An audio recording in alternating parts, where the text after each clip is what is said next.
Hare Krishna, Krishna Krishna, Hare Hare, Hare Rama, Rama Rama, Hare Hare.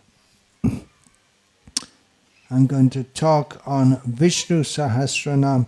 You might think that's a little strange in Vrindavana, especially in Kartik. Well, you can think that if you like, but Baladev Vidyabhushan, our Gauriya Vedanta Acharya, Gauriya Vaishnav Acharya, made a full commentary on this Vishnu Sahasranama, and as you will hear on the present name, he is commenting in terms of one of Krishna's most famous pastimes in Vrindavana, and of course Srila Bhaktivinoda Thakur also gave great importance to this. Name 931 is Paryavasthita. It's not a very well-known name. There are many well-known names. There are also names which, although not... Well, there are names in Vishnu Sahasranama such as Vishnu, which are very well-known. Keshav, which is very well-known.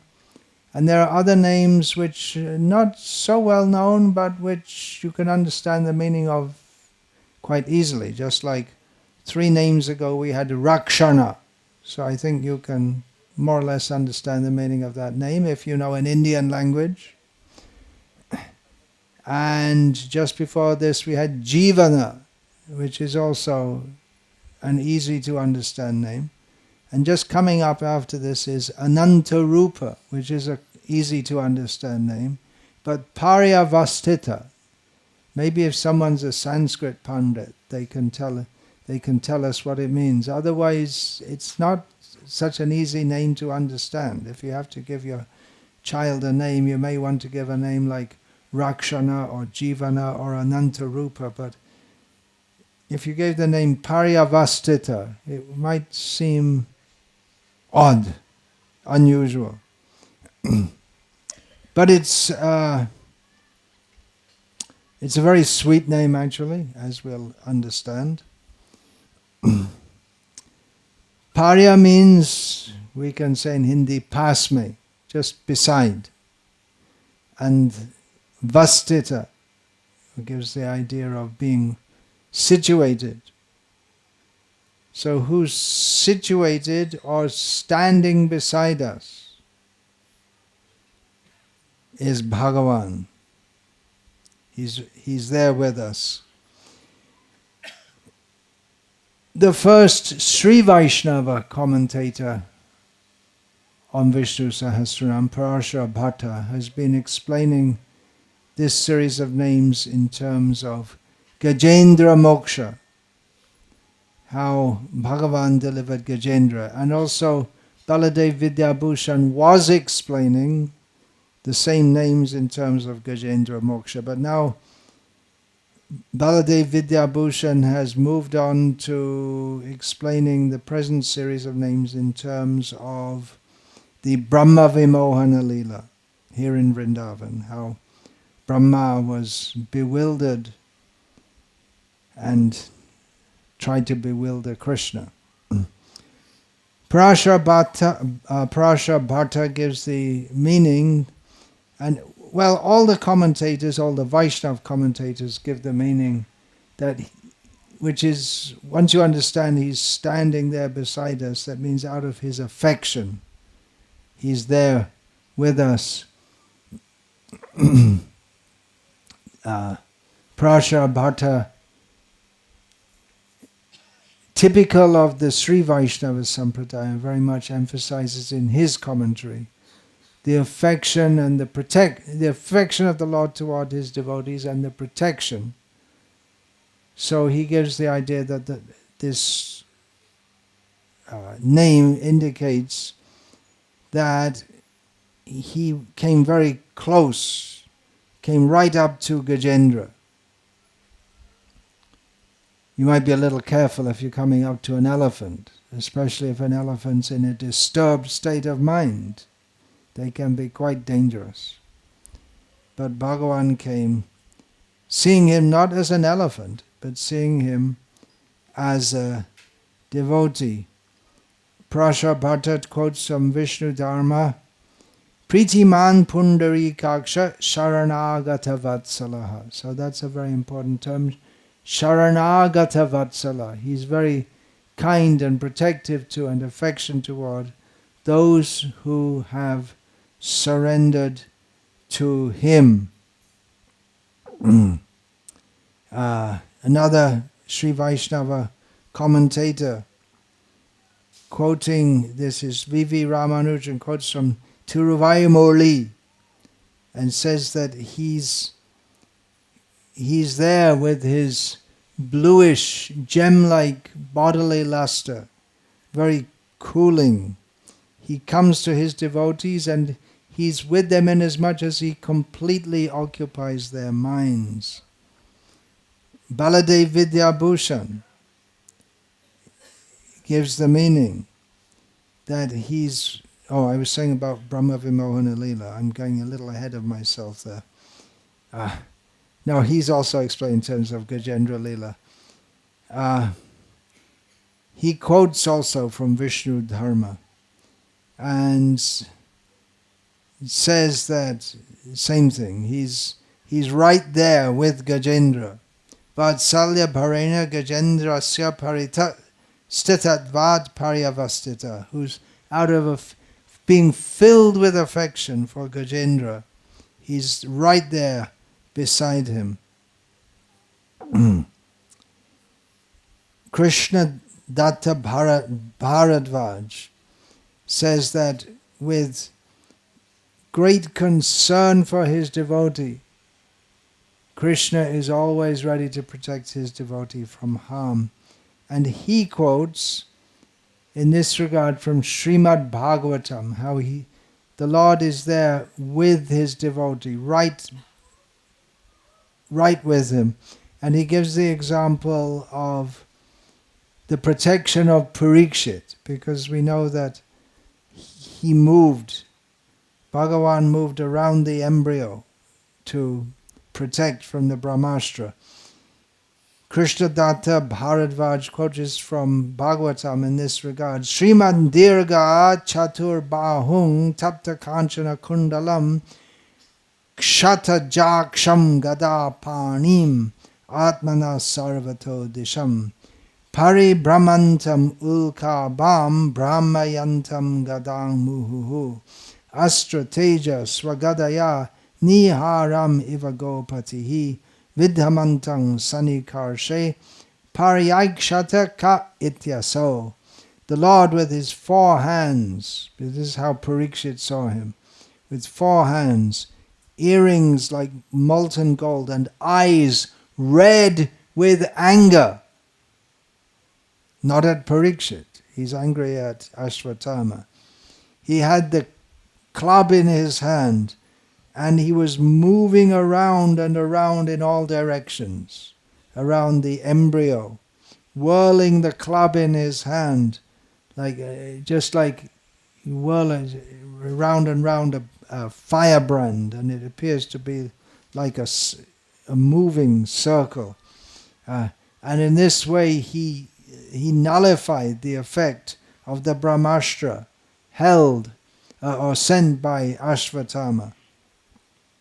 Just like the sun is so powerful, it clears away the fog.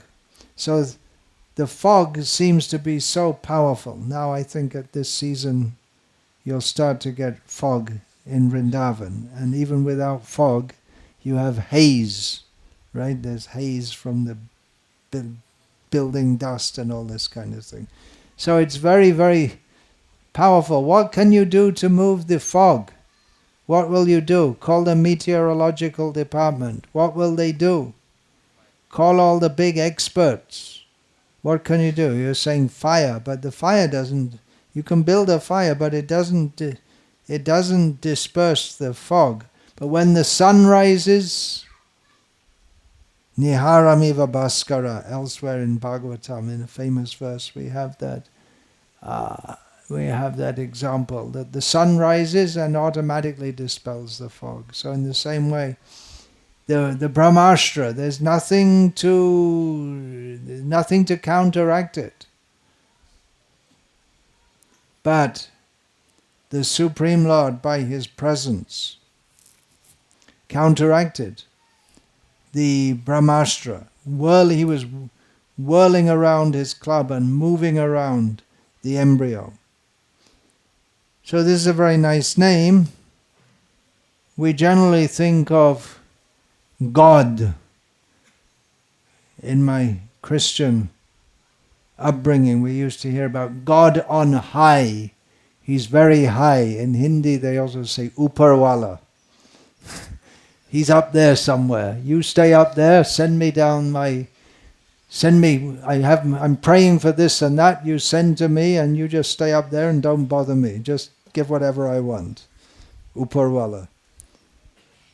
So he is up. He's Uparwala, but he's also right beside us. He's not just above. He likes to be among his devotees, especially in Krishna Lila.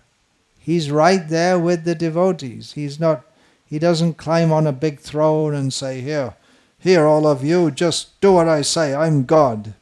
But he plays with them, he moves with them as if he's one of them.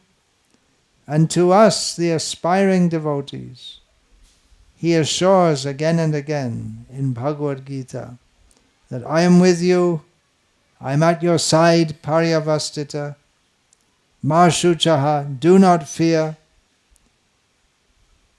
We have to go through so many difficulties in life. Is it not? Everyone can attest to this. However much we try to be free from difficulties, difficulties will be there. So many difficulties in there. But we can take comfort in the fact that we have our very best friend with us. In this regard we can see in Bhagavatam again and again and again, Krishna's with the devotees. He's helping them. Even if he's not personally present, just like Krishna couldn't come personally, of course he can, but he's enacting his pastimes. He couldn't come personally when Draupadi was being disrobed because he was busy in Dwarka fighting off Shalva. But he manifested himself as unlimited cloth. So if we have faith in Krishna, he'll manifest himself. Or sometimes we don't have so much faith, and he manifests himself and says, oh yes, he is there after all. He's helping us. I think of, in this regard, of Srila Prabhupada going to America on the ship. And of course there were other people on the ship, but not anyone who he could communicate his mission or his ideas. In fact, he couldn't communicate that to practically anyone. Even the devotees, his godbrothers, they couldn't understand what he wanted to do. It was as if he was alone.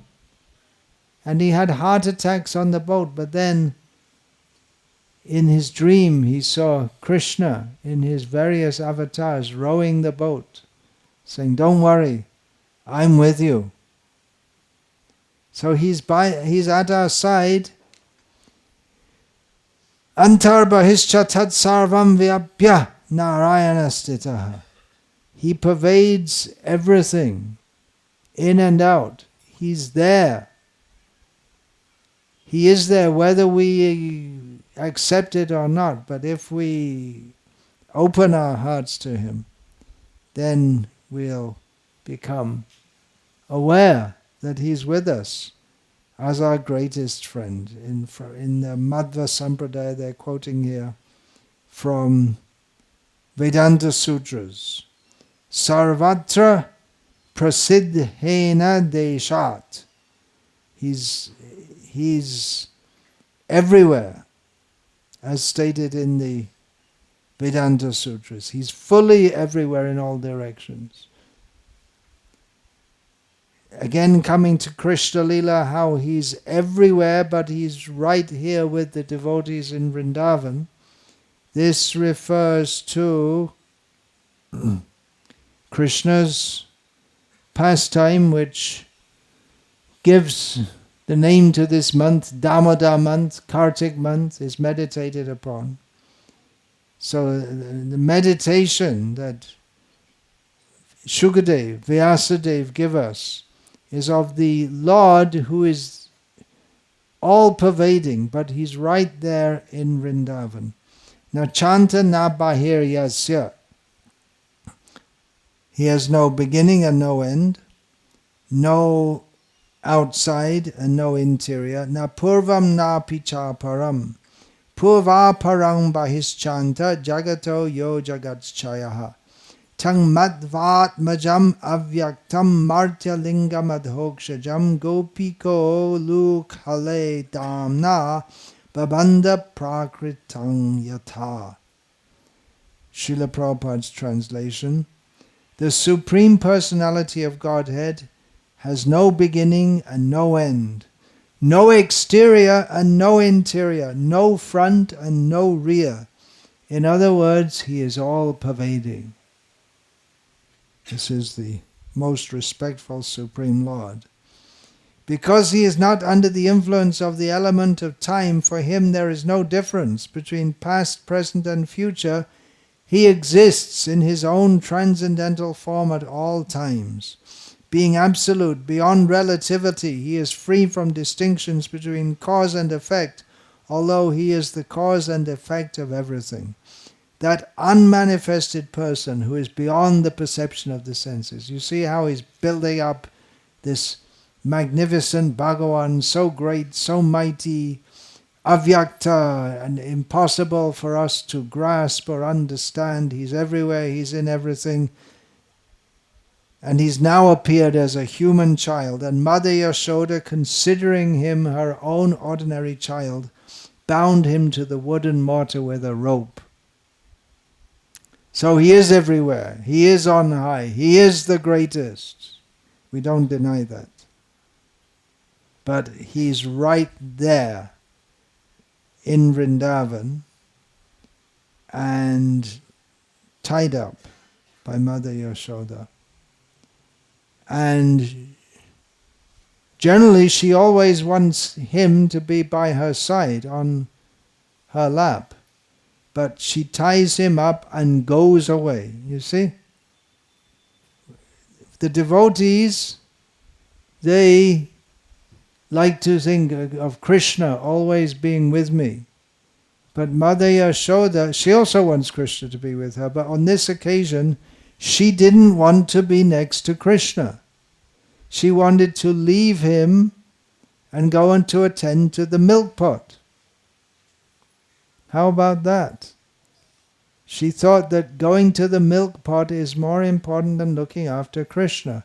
And Krishna got very angry at that. Why should she go to look after the milk if Krishna's there suckling her breast? Because she thought, this milk is for Krishna. So what do I have to do? To serve Krishna, I have to leave Krishna. So she had him right with him, Paryavasthita. But she said, okay, you stay over here. And then, of course, he misbehaved and she tied her up. So he is here, he is there, he's with us. Ito nrsimha parato nrsimho. Yato yato yami tato nrsimha. Bahir nrsimha. Hridaya nrsimha. He's here. Itaha. He's here, Nrsimha. He's there. Where is he? Where is Nrsimha? Hiranyakashipu asked, where is he? He's here, he's there. He's outside, he's inside. Wherever he goes, he's there. He's there for everyone, but we don't all recognize. He's in the heart of everyone as the super soul. Why? Why?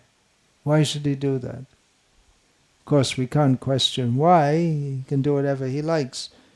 Why does he do that? He is always with the jivas, even though they forget him and they reject him. One thing he does, he helps them in all that they want to do. You want to be a rascal, he'll help you also. Surprisingly, he helps to fulfill the desires. He sees. Upadrashta cha. He sees us and anumanta. Okay, you want to do that? Okay, do it. All right. Up to you. He's with us wherever we go. Maybe you've seen the hen with the chickens. Maybe you haven't. Because if you live in a modern city, you don't see hen with chickens. Do you know what I'm talking about? Hen with chicks? Some of you may know. Some of you may not. Recently I just looked at one book in which one devotee was writing about offering food, and he said, offering food to Krishna, he said it's a whole meditation. It's not just when you cook it, but it's right from the beginning when you purchase the vegetables. Wait a minute.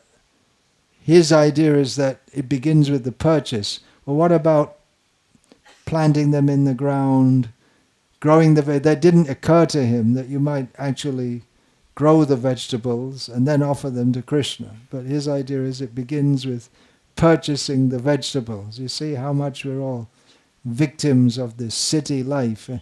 We think that vegetables come from a shop wrapped in plastic. Sarva karana karanam. Krishna is the cause of all causes. So he manifests the vegetables in plastic bags. Another anecdote in this regard, a little bit off topic. This one in Britain, one young boy, 5 years old, went with his friends to his mother's garden. They have the allotments, the city people, just like in Russia, they have the dacha. You could go outside the city and you work on your little plot of land and you grow some vegetables. So one boy went with his friend where his mother was pulling up carrots, and she pulled up the carrot, and believe it or not, when carrots come out of the ground, they usually have a lot of dirt on them. When you get it from the shop, there's no dirt. They're in a plastic bag, they're all clean. So the friend of the boy looked with disgust at this carrot just coming out of the ground and says, "My mother gets carrots from Tesco, all clean and nice." She couldn't imagine that actually even the carrots from Tesco, they actually came out of the ground at some point in time. So we're so removed from natural living. So I was giving the example of the hen with the chicks. If you see the hen with the chicks, the hen and the chicks, they're always together, the little chicks. The hen moves this way and they're all going this way, and then the hen moves this way and the chicks go this way, and then they turn around and they follow it. They're very close together. So in the same way, the Supreme Lord is there with us, very close with us, especially for the devotees. He's closely there with everyone, but it's almost as if he's not there. Because if we don't recognize, if we don't take any notice of him, to the non-devotees and the atheists, practically to them, he doesn't exist. Of course he does exist, but as far as in their consciousness, it's if he didn't exist.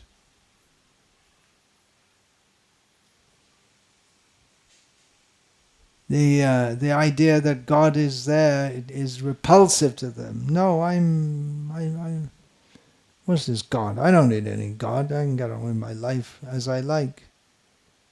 But for those who are in devotion, they know about his love and his affection, and this is what's most famous about him. This is emphasized. how he's mighty, but he's there with us. And again the example of Gajendra. He was a devotee, but he was in the body of an elephant. Even the elephant expresses devotion. What is Krishna looking for? He's looking for devotion. You can be a big king with so much power, but Krishna doesn't care much for you. But if we have devotion, even in the body of an elephant, or a monkey, or a vulture, what a despicable animal, despicable bird, a vulture. We don't see vultures much nowadays because they used to eat the dead cows in the fields, but the cows don't die in the fields anymore, they all die in the slaughterhouse. But the vulture is the most despicable bird. It's considered very inauspicious. But even such a creature, Lord Ram, was at his side as he was passing away. He is attracted by devotion. His name is Krishna, he's all attracted. But he himself is attracted by devotion. Shri Krishna Karshani Chasa. Bhakti attracts even Krishna. Gajendra was in the firm grip of the crocodile. It must have been extremely painful. We're in the firm grip of Maya, but we don't even notice. We're inured to it. There's a word in English called inured, which means something's really bad, but you just get used to it, and it's almost as if you don't notice it. And even if we tell people birth, death, old age and disease, and they say, well, it's natural. But no, it's not natural. Actually, it's not natural. We're in the grip of Maya, but he's with us. I was saying he is especially close to the devotees, of course that's true, but even if we turn away from him, as we have done over uncounted millions of lives, he's patiently waiting for us. He's there at our side. In this regard, I'm going to read from Srila Prabhupada's purport to Bhagavad Gita as it is, chapter 2, text 22.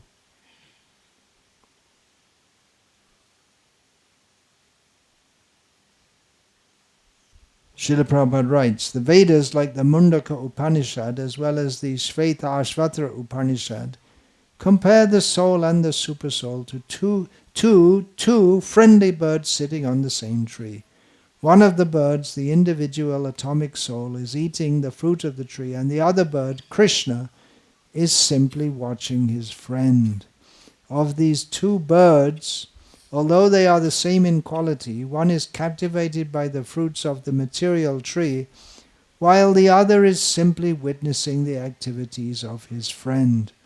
Krishna is the witnessing bird, and Arjuna is the eating bird.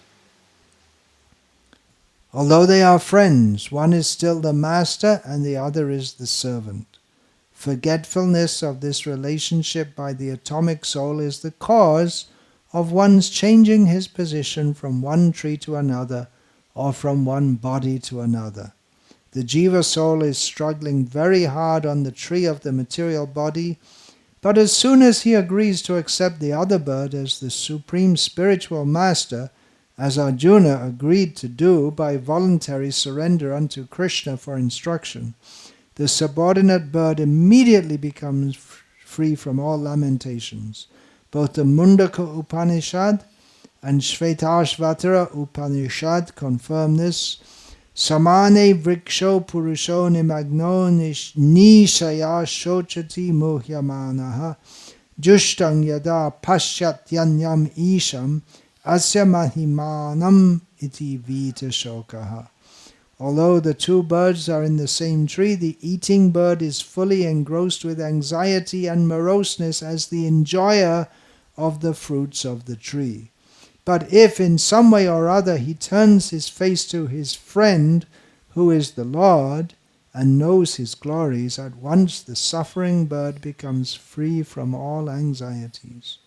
Arjuna has now turned his face toward his eternal friend Krishna and is understanding the Bhagavad Gita from him, and thus, hearing from Krishna, he can understand the supreme glories of the Lord and be free from lamentation.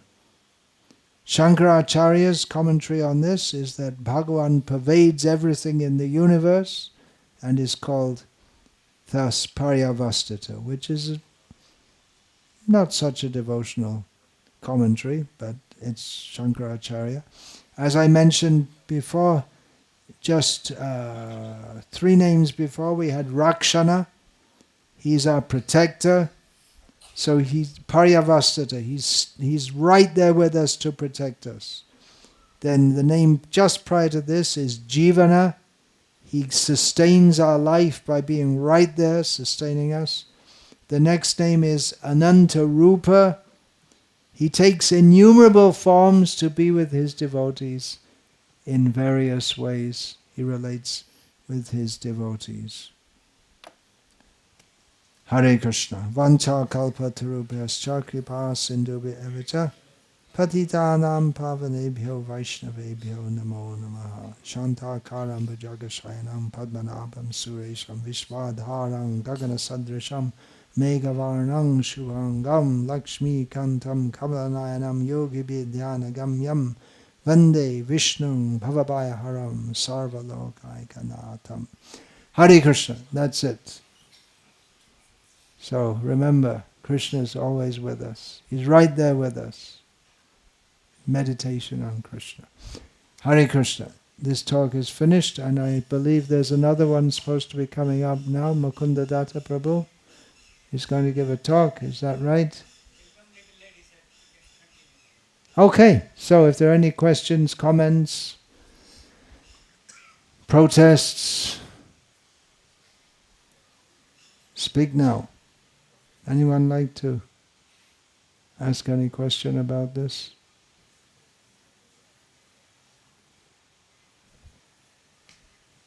No? Okay. Then we're finished.